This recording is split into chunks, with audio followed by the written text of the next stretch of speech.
చర్చ వచ్చింది ఈ టెక్స్ట్ బుక్ కమిటీలో. కాకపోతే డైట్ సెంటర్లకు అవి అప్పచెప్పినట్టయితే వాళ్ళ ద్వారా సమాచారాన్ని సేకరించి ఏ జిల్లాకు ఆ జిల్లా డైట్ కు బాధ్యతలు చేయిస్తే బాగుంటుందని చెప్పి అనుకున్నాను. కానీ ఏ ఒక్క డైట్ లో కూడా ఒక్కరి కంటే ఎక్కువ మంది లెక్చరర్లు లేరు. దాంతో అది ఆచరణలో రాకుండా పోయింది. మేము కూడా అనుకున్నాం, ఎందుకంటే కనీసం 5వ తరగతి వరకు వాళ్ళ ప్రాంతంలో మాట్లాడే భాషను లేదా వాళ్ళు మాట్లాడుకునే పదాన్ని టెక్స్ట్ బుక్ లో ఉంటే బాగుంటుందని చెప్పి అనుకున్నాము. అది పెట్టాలని చెప్పి కూడా ప్రతిపాదన తీవ్రంగా అవుతుంది. కానీ తెలంగాణ భాషకు వచ్చేసరికి పండితులు అనుకున్న వాళ్ళే ఈ తెలంగాణ భాషను రాకుండా అడుగుతుందని చెప్పి నేను ఈ వేదిక గురించి చెప్పాల్సి వస్తాను. ఎందుకంటే మేమేమో వచ్చిందని చెప్పి మేము పెట్టాలంటే లేదా వచ్చాడు అనేది అందరికీ అర్థమవుతుంది. ఇప్పటి వరకు వచ్చాడు అనేది చదువుకున్నాము, అదే ఉండాలి అని చెప్పాను. అదే ఇంకా కొంతమంది వచ్చినాడు అని, వచ్చినాడు అంటే ఇంకొక అక్షరం ఎక్కువైంది.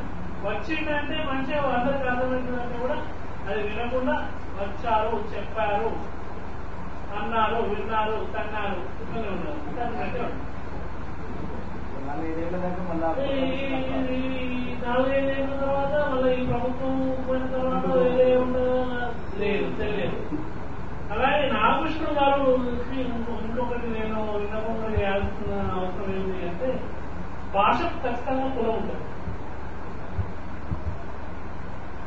తెలంగాణలో యాదగిరి కూడా చెప్పిండాలి, ఏ కులానికి ఆ కులానికి రహస్య భాషలు కూడా ఉంటాయి.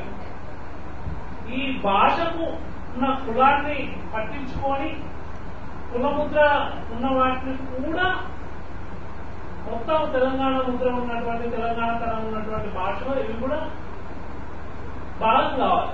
లేకుంటే ఒక శాస్త్రోక్తంగా బాపడలో చెప్పే భాషనే ఉన్నట్టయితే వల్ల మనం బాపడలో భాషనే మాట్లాడుకొని బాపడలో భాషనే చదువుకోవాల్సి వస్తుంది. అది అవసరం లేదు. మన ఇంట్లో మన అమ్మ అయ్యేది మాట్లాడుకునే దళితులు, ముస్లింలు, బీసీలు మాట్లాడుకునే భాష కూడా వాళ్ళ ఎవరెంత జనాభా ఉంటారో వాళ్ళ జనాభా దామాషాకు సరిపడేట్టుగా పదాలు కూడా తెలంగాణ ముద్ర ఉన్నటువంటి పాఠ్య పుస్తకాల్లో భవిష్యత్తులో మార్పులు జరిగినట్టయితే ఖచ్చితంగా రావాల్సిన అవసరం ఉందని చెప్పి నేను కోరుతున్నాను.